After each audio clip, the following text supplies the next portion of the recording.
State health officials would not say which Pinal County farm was linked to the outbreak, but we know 2 workers were exposed to infected poultry at a commercial poultry farm. They had mild symptoms and fully recovered. Arizona is now the 8th state with confirmed cases of H5 bird flu in people. The risk to the general public is very low.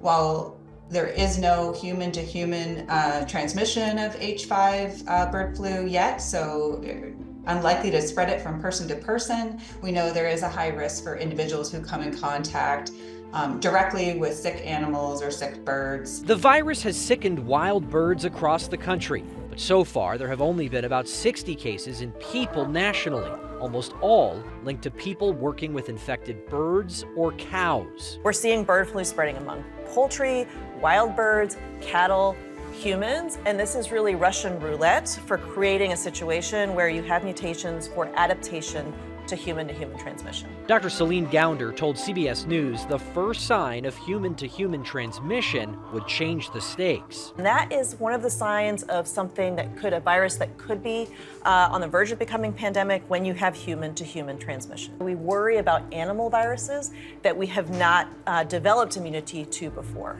Symptoms of bird flu are similar to the typical flu, but they often include red eyes or conjunctivitis. What we do know is that the antivirals that are used to treat seasonal flu are also effective for H5, so that's a positive thing. But again, as it relates to this particular bird flu, again, the risk for the general public is low.